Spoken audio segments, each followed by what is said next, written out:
ప్రతి అక్షరం ప్రజల పక్షం. HR9 న్యూస్ టీవీకి స్వాగతం, సుస్వాగతం. కడప జిల్లా బద్వేల్ పట్టణంలోని Sri Rachapudi Nagabhushanam degree and PG కళాశాలలో NCC, army, navy, air wing, ANO and CTOS విద్యార్థులతో కార్గిల్ యుద్ధంలో జవాన్ల త్యాగాన్ని గుర్తు చేసుకుంటూ కాలేజీ ఆవరణం నుండి పోరుమామిల రోడ్డులోని అమరవీరుల స్తూపం వరకు ర్యాలీ నిర్వహించారు. అమరులైన జవాన్లను కొనియాడుతూ వారికి నివాళులర్పించారు. అనంతరం వారు మాట్లాడుతూ భారత జవాన్లు 1999 జూలై 26న భారత సరిహద్దుల్లోకి చొరబడిన పాకిస్తాన్ సైన్యంతో విరోచితంగా పోరాడి ప్రాణాలు అర్పించిన భారత జవాన్ల త్యాగం మరవలేనిదని, వారి త్యాగానికి భారతదేశం ప్రతి పౌరుడు నివాళులర్పిస్తున్నారని వారు పేర్కొన్నారు. ఈ కార్యక్రమంలో Rachapudi Nagabhushanam degree and PG కళాశాల correspondent Venkata Sai Krishna, principal Satyanarayana, Obilesu, NCC, army, navy, air wing, ANO and CTOS విద్యార్థులు తదితరులు పాల్గొన్నారు. HR9 news Andhra Pradesh Telangana incharge M Ramachandraiah, Andhra Pradesh incharge Hridayanath, Kadapa జిల్లా స్టాఫ్ రిపోర్టర్ గంగ సుబ్బారాయుడు.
నా పేరు కేవీ సుబ్బనర్సయ్య.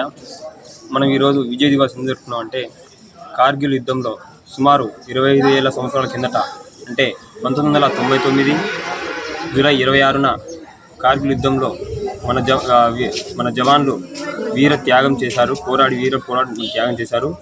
ఆ రోజు మనం గుర్తు చేసుకోవడానికి మనం ఈ విజయ్ దివస్ జరుపుకుంటున్నాం. కావున మన వీర జవాన్లను మనం ఎన్నో విధాలుగా స్మరించుకుంటూ మనం గుర్తు చేసుకుంటూ ఉండడానికి విజయ్ దివస్ జరుపుకుంటున్నాం. కాబట్టి అందరికీ విజయ్ దివస్ జై హింద్. యుద్ధంలో జవాన్ల త్యాగం మరువలేనిది. 1999 జూలై 26న భారత సరిహద్దుల్లోకి చొరబడిన పాకిస్తాన్ సైన్యంతో విరోచితంగా పోరాడి ప్రాణాలను అర్పించిన ఇండియన్ ఆర్మీ జవాన్లకు త్యాగం మరువలేనిది. జై హింద్. కళ్యాణి.